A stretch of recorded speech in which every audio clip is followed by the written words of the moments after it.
Hello viewers, welcome to my channel. ఎన్నో రోజులుగా ఎదురు చూస్తున్న బిగ్ బాస్ సీజన్ 9 ప్రోమో అయితే వచ్చేసింది. నాగ్ సార్ అయితే ప్రోమోలో వచ్చారు. అల్పు వచ్చిన అంత తొందరగా అయితే గెలుపు రాదు. గెలుపు రావాలంటే యుద్ధం చేస్తే సరిపోదు, ప్రభంజనం రావాలి అనుకుంటూ అయితే నాగ్ సార్ వచ్చారు. ఒక ఒక గదతోని డైమండ్ పైన కొడతారు. కొట్టంగానే అది పగిలి 18 పీసెస్ అవుతుంది. అయితే ఆ 18 పీసెస్ అంటే ఏంటంటే ఈసారి చదరంగం కాదు రణరంగం అవుతుంది అని అయితే నాగ్ సార్ అంటారు.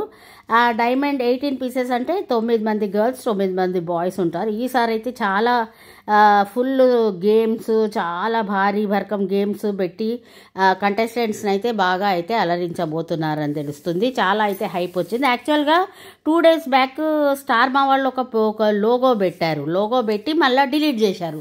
దాంతో ఒకటేసారి అందరు ఫ్యాన్స్ అంతా యాక్టివ్ అయిపోయారు. బిగ్ బాస్ గురించి అని అంతా ఎత్తుకుడు స్టార్ట్ చేసేవారికి ఇక 2 days తర్వాత ప్రోమో వచ్చింది. ఈలోపు ఈ 2 daysలో చాలా హైప్ వచ్చేసింది. బిగ్ బాస్ 9కి హైప్ రాగానే ఇక ప్రోమో రిలీజ్ చేశారు. ప్రోమో అయితే సూపర్ డూపర్ ఉంది.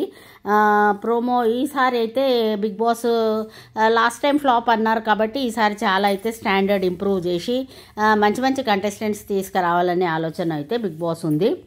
అయితే ఈసారి మనకు వచ్చే కంటెస్టెంట్స్ ఏంటంటే నవ్య స్వామి, తర్వాత సాయి కిరణ్, దెన్ నిరంజన్, జ్యోతిరాయ్, ఐశ్వర్య, దీపికా పిల్లై, సుమన్ అశ్విన్, రీతు చౌదరి, కావ్యశ్రీ, ఇమాన్యుయల్, అనిల్ గీలా, హరి, యాదం రాజు, రాకేష్ వీళ్ళ. అయితే ఈసారి Kavyasri, Nikhil last year Bigg Boss 9 winner అయ్యాడు. నిఖిల్ చాలా ట్రెండింగ్లో ఉండే. నిఖిల్ అండ్ కావ్య వాళ్ళిద్దరు లవ్ బ్రేకప్ మీద అసలు చాలా ట్రెండింగ్లో ఉన్నారు. అయితే చిన్ని సీరియల్లో కావ్యశ్రీ క్యారెక్టర్ కూడా ఎండ్ అయిపోయింది. కావ్యశ్రీని చంపేశారు కాబట్టి తను వచ్చే అవకాశం ఉంది. తనైతే చాలా ట్రెండింగ్గా ఉంది.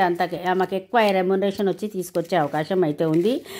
తను ఈటీవీలో జీవన తరంగాలని సీరియల్ కూడా చేస్తుంది. అయితే ఈటీవీలో ఈ మధ్య ఏం చేసిందంటే కొన్ని సీరియల్స్ ఒకసారి చాలా సీరియల్స్ 6 to 7 సీరియల్స్ స్టార్ట్ అయినాయి కదా, కొన్ని సీరియల్స్ టీఆర్పీ రేటింగ్ లేకపోతే స్టాప్ చేసేసారనమాట. ఇక ఈ టీవీలో జీవన తరంగాలకు కూడా టీఆర్పీ రేటింగ్స్ లేకపోతే అయితే స్టాప్ చేస్తే కావ్యశ్రీ అయితే వచ్చే అవకాశం 100% ఉంది. అయితే ఇప్పుడు ఈ క్యాండిడేట్స్ వీళ్ళంతా ఇందులో కొంతమందిని సెలెక్ట్, ఇంకా ఫైనల్స్ టాక్స్ నడుస్తున్నాయి. అయితే ప్రస్తుతం మనకి 29th నుంచి కుక్ విత్ జాతిరత్నాలు అనే షో స్టార్ట్ అవుతుంది. ఆ కుక్ విత్ జాతిరత్నాలు షో నుంచి కూడా మంచిగా పర్ఫామ్ చేసిన కొంతమందిని అయితే తీసుకొచ్చే అవకాశం ఉంది.